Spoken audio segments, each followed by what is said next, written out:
আসসালামু আলাইকুম প্রিয় ভিউয়ার্স, সবাই কেমন আছেন? This is Ruman, welcome to our another video. আশা করি সবাই অনেক ভালো আছেন। কারণ আজকে যে পরিমাণ পাসপোর্ট সাবমিট হয়েছে, যে পরিমাণ ভিসা ডেলিভারি দিয়েছে, রেকর্ড হারে ভিসা ডেলিভারি দিয়েছে। আমি 2 সপ্তাহ আগে বলেছিলাম সামনে প্রচুর ভিসা দেওয়া হবে।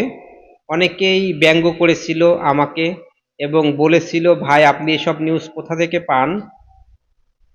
আমি বলেছিলাম 2 মাসের ভিতর ভালো আকারের ভিসা ডেলিভারি দেব এবং ওরা চাচ্ছে 2 মাসের ভিতরে এই ভিসার অধিকাংশ ক্লিয়ার করতে, যাদের ভিসা আসছে। তো দেখতেই পাচ্ছেন আজকে কি পরিমাণ পাসপোর্ট সাবমিট হয়েছে এবং কি পরিমাণ ভিসা হয়েছে। আলহামদুলিল্লাহ বলুন সবাই। আজকে যে পরিমাণ ভিসা ডেলিভারি হয়েছে এবং যে পরিমাণ পাসপোর্ট সাবমিট হয়েছে, এটি রেকর্ড হারে। এ পর্যন্ত একদিনে এত ভিসা ডেলিভারি দেয়নি বা সাবমিট হয়নি।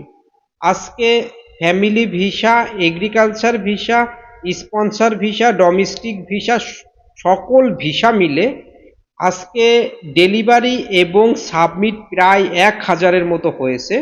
সবার জন্য একটি ভালো খবর, আজকে এত পরিমাণ ভিসা সাবমিট হয়েছে শুধুমাত্র ঢাকা ভিএফএস গ্লোবালে। এরকম ভাবে যদি ওরা কাজ চালিয়ে যায় তাহলে 2 থেকে 3 মাসের ভিতর সকল ভুক্তভোগীর একটি সমাধান হয়ে যাবে। যারা এখন পর্যন্ত ডেলিভারির এসএমএস পাননি বা পাসপোর্ট সাবমিটের এসএমএস পাননি, ইনশাল্লাহ খুব তাড়াতাড়ি পেয়ে যাবেন। আর 2024 সালে যারা এখনো পাসপোর্ট সাবমিট করতে পারছেন না, তাই আপনারা সবাই দ্রুত মালিকের সঙ্গে যোগাযোগ করুন। আজকে এতটুকুই নিউজ দেওয়ার জন্য এসেছি, কারণ আজকে আমি ওইভাবে নিউজ দেওয়ার ইচ্ছা ছিল না, কিন্তু খুব ভালো লেগেছে আজকে এত পরিমাণ পাসপোর্ট সাবমিট হয়েছে বা ডেলিভারি হয়েছে। এটা দেখে আপনাদের মাঝে নিউজ দিতে না পারলে হয়তো আমার ভালো লাগতো না, এই জন্য ব্যস্ততার মাঝেও আমি আপনাদের মাঝে নিউজ দিতে চলে আসলাম। সবাই ভালো থাকবেন, আল্লাহ হাফেজ।